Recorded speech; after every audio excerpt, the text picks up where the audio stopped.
Waheguru Ji Ka Khalsa. Greetings, my friends, seen, unseen, those that are seen but remain unseen. We on a Sunday and a Thursday are really just nothing more than a reflection of what's happening through the prism of awareness, and then ensuring how that impacts our health and well-being. Being is maintained and strengthened. Action, not in order to give a strategy to deal with what's going on at an objective level, meaning with it. Uh, it's looking more at your own subjective self and how do we maintain health, well-being, groundedness, awareness, and integrity. Wisdom is now not as valuable as money and digits are. And wisdom is very hard to come by, and wisdom will never, ever betray you, whereas everything else may betray you. So there is very little value for wisdom traditions and true wisdom. There's a lot of false pseudo representation of experience or understanding of the wisdom traditions, but that doesn't necessarily mean that those who are the communicators are themselves wise. So choose carefully as we move into these chaotic times in which the sense of self again becomes under threat.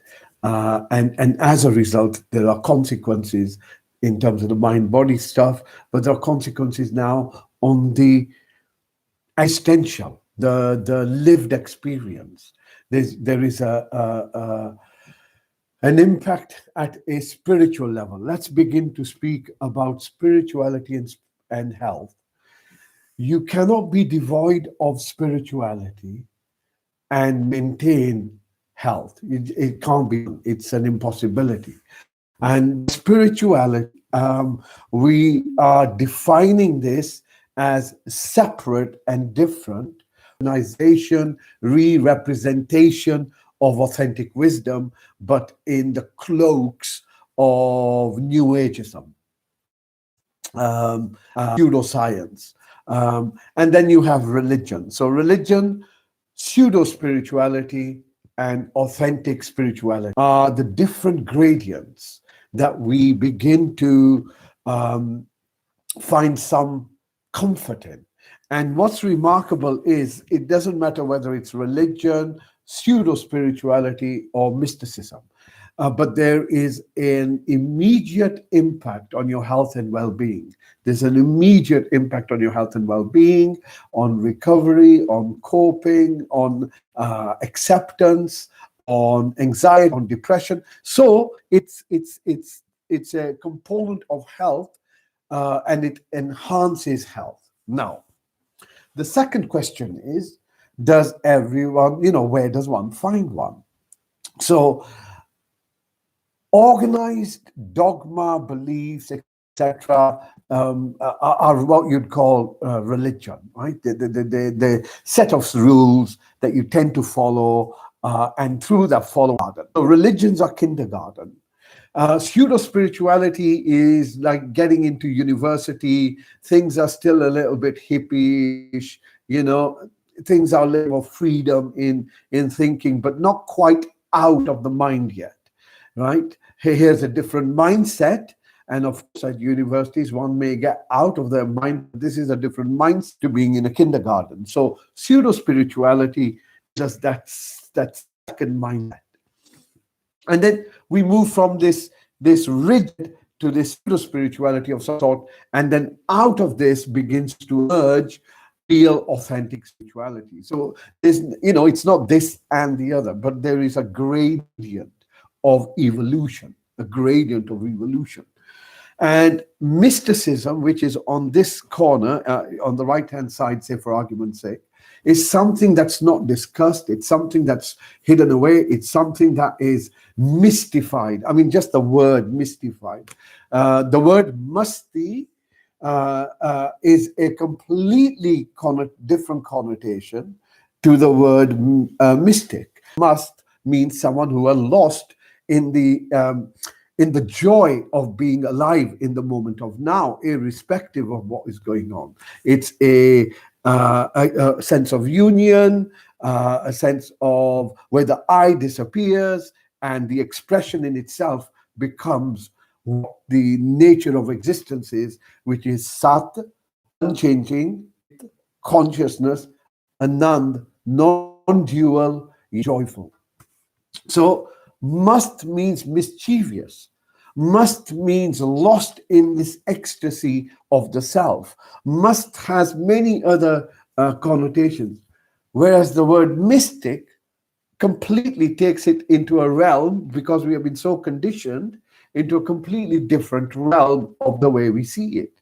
So it's important to recognize the word is representing how, in fact, it always does it. You're lost in translation. It always does it. More and more interesting through the chaos and the force and the coercion and the fear begins to take, it's a notch up or not 5 notches up. All of a sudden, you can't even breathe without certain conditions. And remember that a lot of this is really nothing more than just weapons of mass deception. WMD, weapons of mass deception, weapons of Main Street deception, weapons of Main Street media deception, because these WMDs, which were used to put a fake war and cost so many lives, which today we are discovering every day, that now has become information. It's no longer kinetic. It's no longer use of bombs. It's the use of information. And information, every war has casualties. So now some wars have casualties in which information is a casualty. So censorship is a indication of being played. And our media channels, even though they provide fantastic services like what I'm able to do now, are themselves the platforms which allow the mass deception to take place. The mass deception to take place in everything that we do, in everything that we see. So discern is now critical. So your meditation, if you have been practicing it since we began, and with your own development, we get to this space of discernment, Babek Budh. We begin to discern the drama, the psychodrama that is being generated within us through our sensory inputs. We begin to discern the difference between our psychodrama and the reality of nature and the reality of existence. And in that, as we have been practicing our meditation, we come to this space of stillness, of silence, of peace, however you want to describe it. That is your ground zero. That is, from that perspective, all that you see around you, all that is happening around you is in its fact an unfolding that is beyond your control, totally beyond your control. The trees grow beyond your control. The flowers bloom beyond your control. The air flows beyond your control. The weather changes beyond your control. This beyond our control, it can be, yes, it can be quite daunting, but at the same time, it's very comforting. And it's comforting to know that there is no need to argue with it. There's no need to add to the chaos that's already underway. There's no need to become chaotic in the chaos. No need to contribute to that energy. So, because it's a war, and this is the war that humanity is currently facing, and it's a war based on information, based on media, the weapons of media deception, weapons of mass messaging, propaganda, deception, messages that are filtered in certain ways that only maintain a particular narrative. And those people who have lived through any kind of tyranny in their life, whether it's in Africa, what happened in Uganda, and many other parts, Somalia, many other parts, many other parts. Those people who have been witnessing this in South America, witnessing this in all indigenous communities, they know how the game is played. And it would be why what the pattern reveals and in the act of war. There's no point in arguing with it. There's no point in engaging with it. Let it take its course. It will go to a particular crescendo, and then it will begin to fall apart. That shouldn't be too long. And you will notice this media, when the media is playing catch up, because the way the media works is very simple. This weapons of mass deception, the way it works is that the messaging, the middle part, weaponized messaging, weaponized media, that messaging creates a particular worldview, and that holds you in a pattern. That holds you. And if I keep speaking about the same thing over and over again, it holds you. It's called a holding pattern. Yeah, holding awareness, holding, trapping awareness within a paradigm and not allowing it to see how it can get out of that. And it can get out of that through many different ways. It can get out of that through social interaction. It can get out of that through just pain. It can get out of that through illness. It can get out through that if they come across that which allows them to think outside that paradigm. So you can see how it works, right? So it's a holding pattern. And this holding pattern can only be held for so long. It can only be held for so long. Why? Because the level of resources that are needed to hold that pattern now is significant. It is absolutely significant. More importantly, as the economy gets a hit, that becomes increasingly difficult as more and more people awaken and begin to focus. That will shift, this awareness that will shift away from this captured awareness that is through these weaponized, messaged weapons through our media. You will find that it will shift from that into this mass global paradigm where there is a global understanding, a more outside that, there's a different understanding.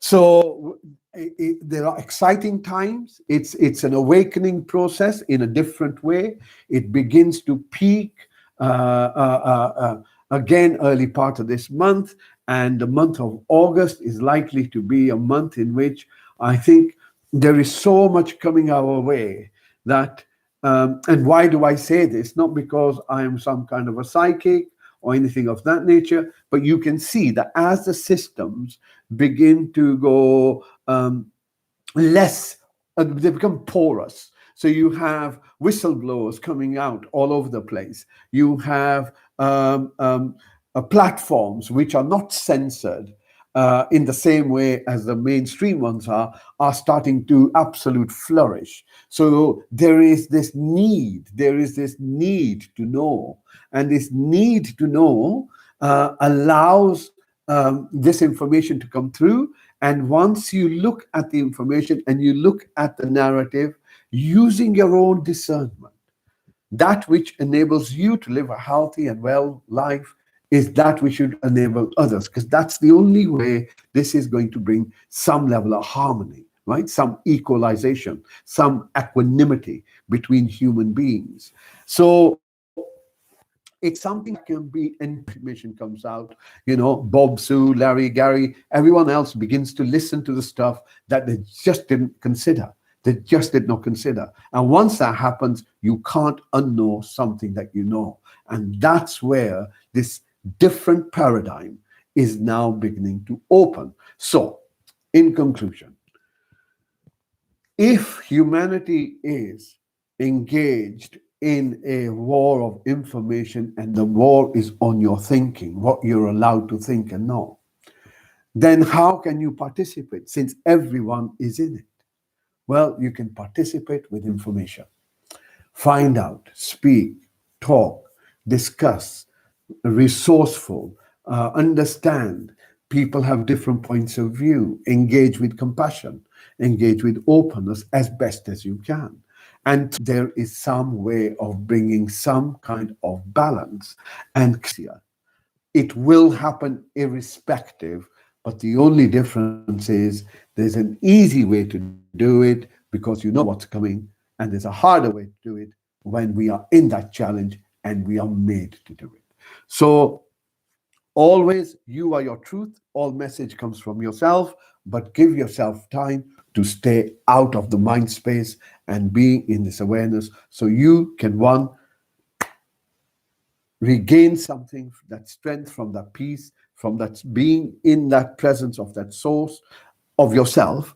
And secondly, allow your body to find a homeostasis, a balance, and then with a clearer mind, engage with the world. Okay? So thank you very much. As I was listening to that, let us now go for our meditation. And I say hello to my friends, Alexandria, Bridge, Mariana, and everyone else that's on Facebook and on YouTube. Thank you for your wonderful messages as well. They really, really do mean a lot to me. And the presents that someone has sent me, and as a thank you. So I just want to say thank you, even though I don't know where these come. So whoever it was, thank you very much.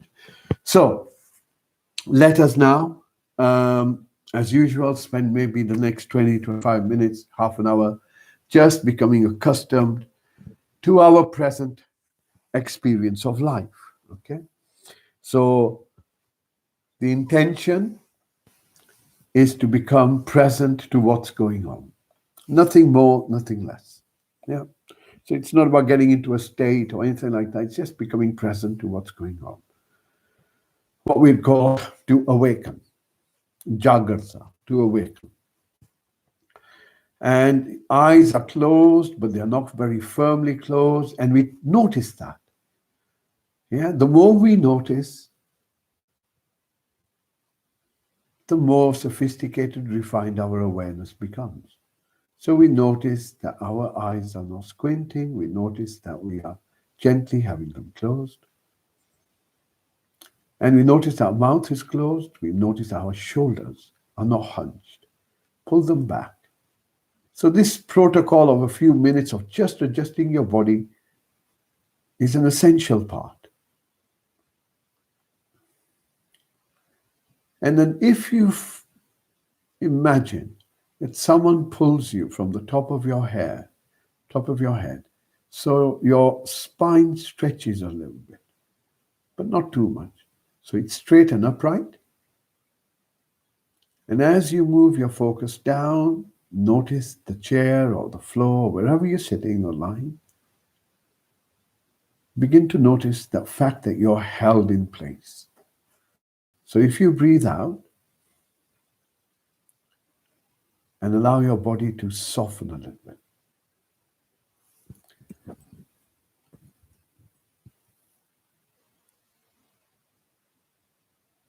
On your next breath in, you're going to allow your awareness to notice the body as best as you can. So we use the breath as a vehicle to bring our focus to ourselves, and we begin to notice our posture.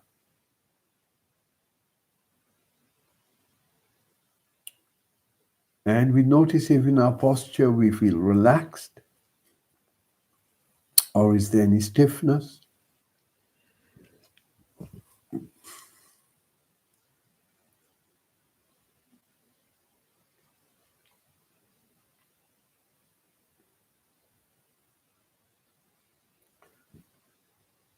And as we scan our body from the top, gently moving our focus down towards our face, From our shoulders, we move down, just scanning different parts of your body, looking for sensations. Noticing that as you scan your body, you begin to notice that there's a tinglingness. There is something going on there. Call it what you want. But as you focus on your hands now, you will notice that the focus on the hands allows you to sense your hands. Sense the fact that there are sensations there. Very subtle, but there are there. And then we move our focus to our fingers, noticing the same thing.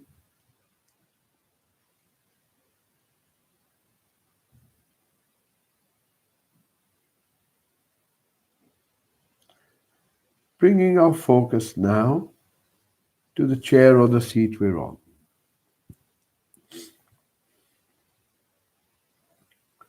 And to get a sense of here and now, becoming aware of the ground beneath you.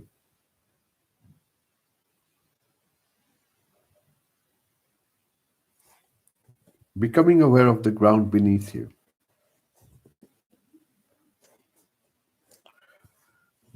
And notice that that ground is the only ground that can support you. In other words, you are nowhere else. You are where you are. And then just to take a moment to notice the environment around you. Does it feel cold? Does it feel warm? That envelope, that environment that surrounds you is the only place you can be. It's the only place that you are. In other words, you can't be anywhere else.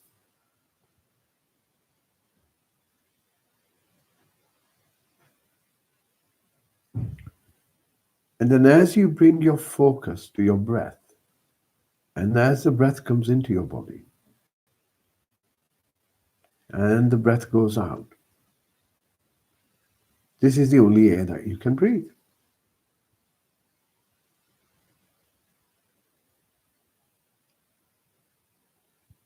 And whatever is above your head, and beyond that, the clouds, up into the space, is exactly where you need to be. Can't be anywhere else. So all of these elements hold you in place.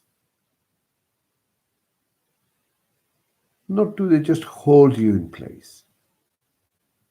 You are part of the system, not separate. The air that you breathe, the food, just see if you can get a sense of that. Bringing your focus towards your eyes. Notice the darkness. As you breathe out,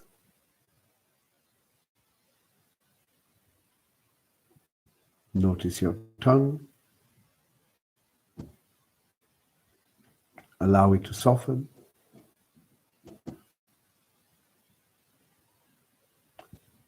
And then as you breathe out, allow your face to soften.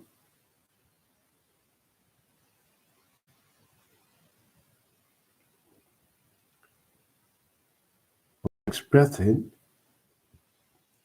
bringing your focus to yourself, your inner space. What do we mean by inner space? Let's look at the thoughts we're having. Allow yourself to be aware of the thoughts you're having, if any, or how your mental space feels. Does it feel agitated? Does it feel calm?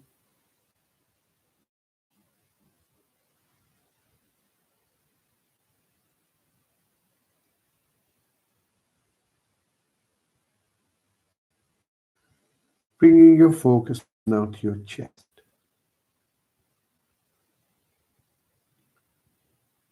Now it takes a few moments before you begin to recognize how you're actually feeling. So hold your focus around your chest with the intention to just notice how you're feeling.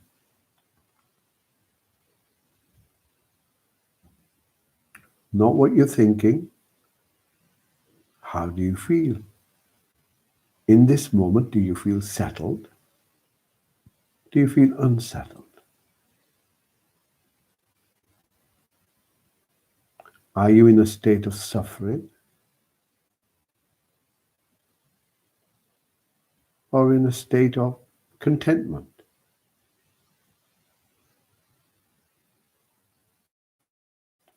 For yourself in this moment. Remember, it's your subjective experience now.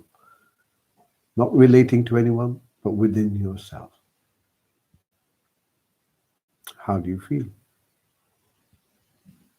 And if you don't feel settled, what's blocking it?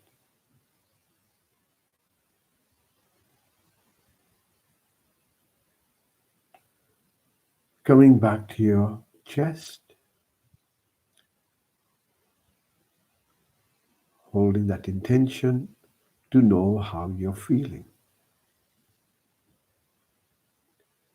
On your next breath out, expanding your awareness by listening to the sounds around you.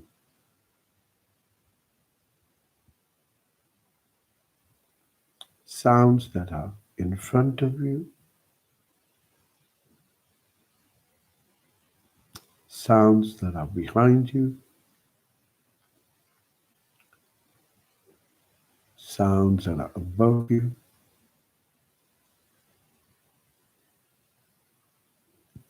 and being open to all the sounds without judgment, without looking for any or seeking them out, but simply listening.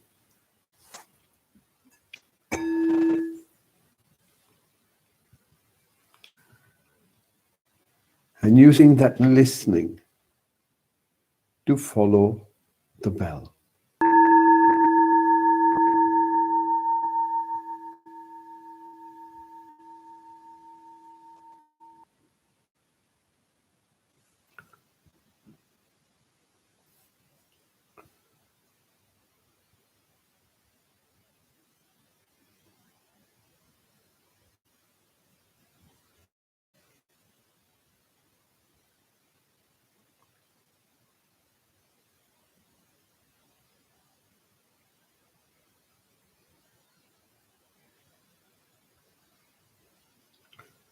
Gently bringing your focus beneath your nose, and gently bringing your focus beneath your nose, and we begin to watch the breath.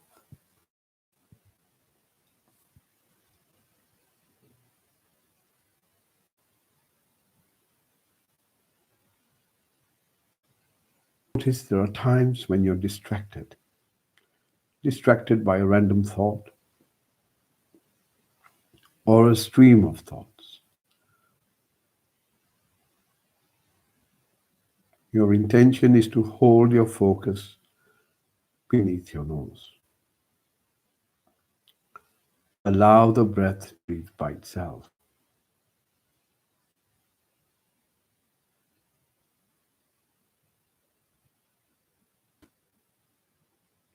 And as you hold your focus beneath your nose with a little bit of effort,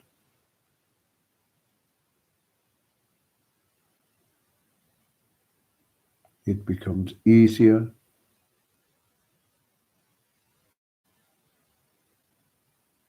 and easier to hold your focus.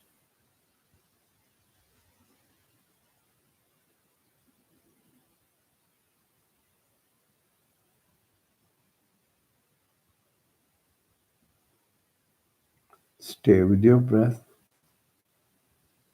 Now let's begin to look at the qualities of your breath.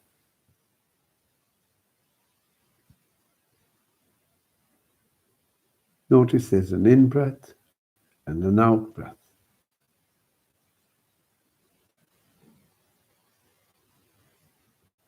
And there's no such thing as a breath, as we are constantly breathing. Constantly the breath comes in, stops, breath goes out, stops. See if you can notice out breath goes out, stop.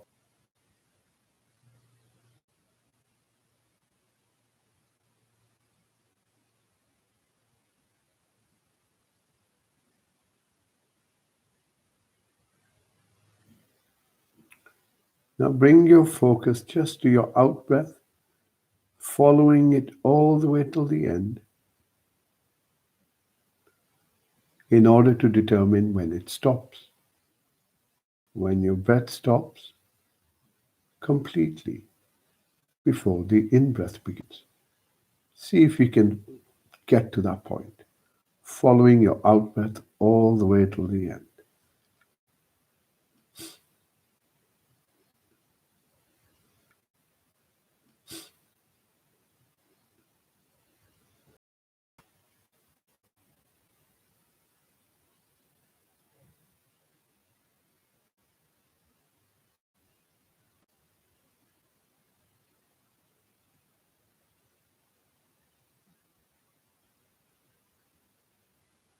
Stay with your breath, following your out breath all the way till the end.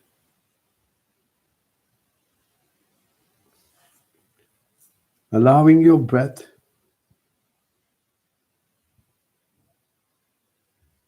to anchor your awareness.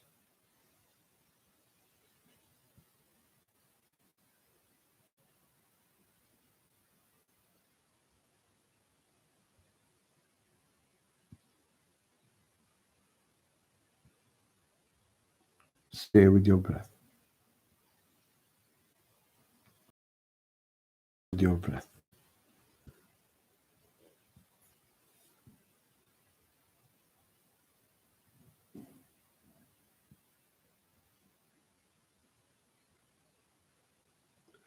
And when you get to the end of your out breath, see if you can notice how long that gap lasts before the in breath begins.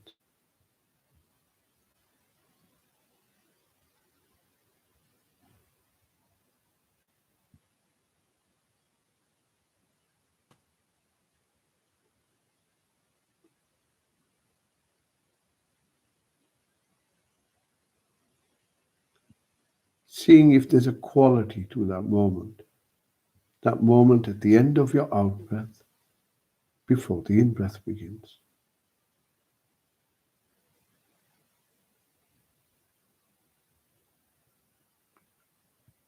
Is there a silence to that moment?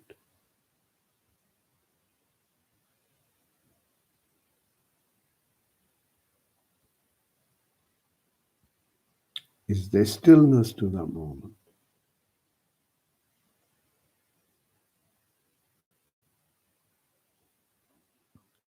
That moment at the end of your out breath.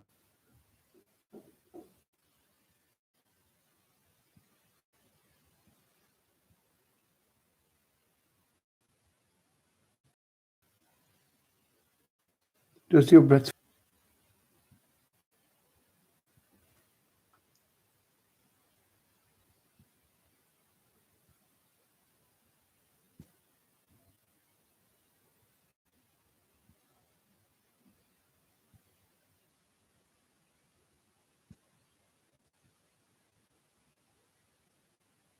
stay with your breath?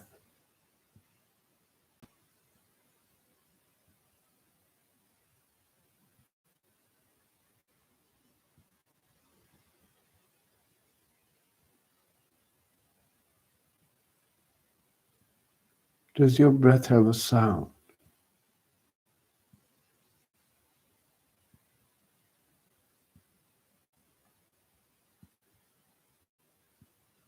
With the breath, simply by listening.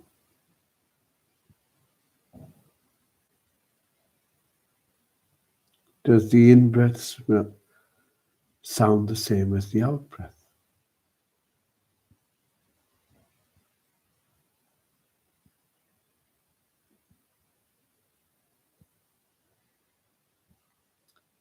As each one of us connects with our breath, we connect with the universal heartbeat,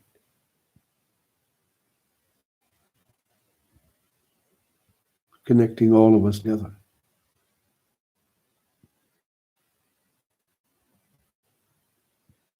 Becoming a universal. And on your next breath out, opening your awareness to all that's around you, including your breath.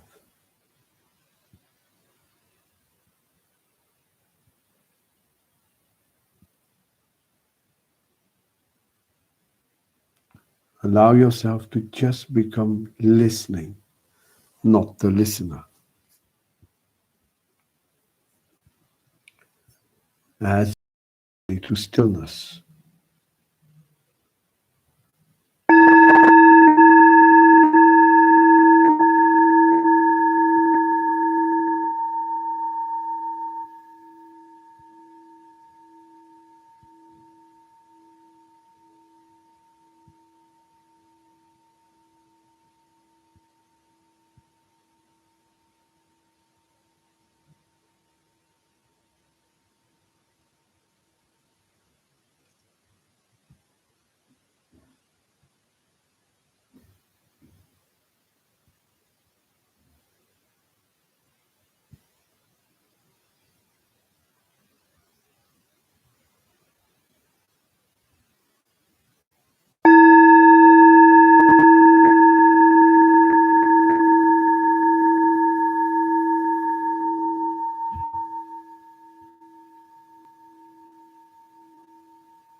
Bringing your focus gently back to your breath and just sitting with your breath.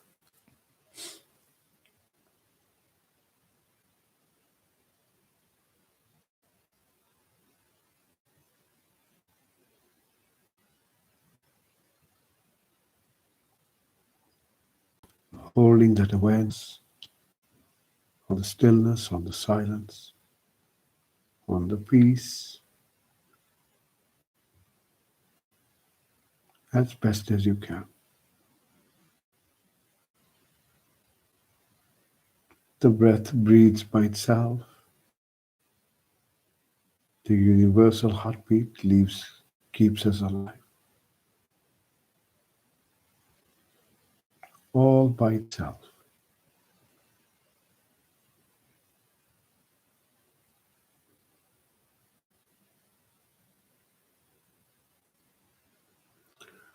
On your next breath out,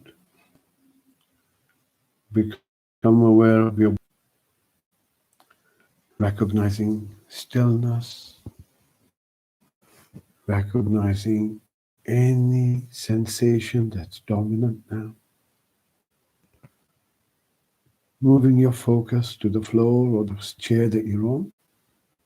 You're still where you began. Sensing your hip.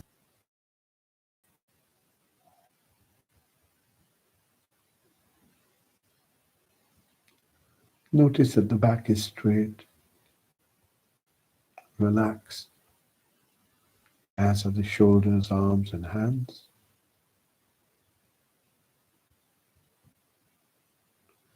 Notice the eyes are closed, relaxed. Mouth is closed, relaxed, and the face is relaxed. Once again, just sitting with your breath.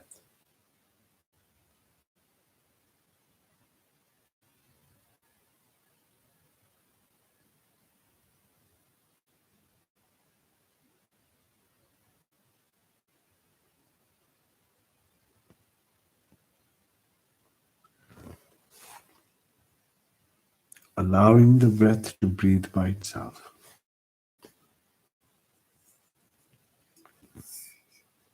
When you hear the next bell, use this bell to draw a few deep breaths in, and then gently in your own good time, opening your eyes. Take your time.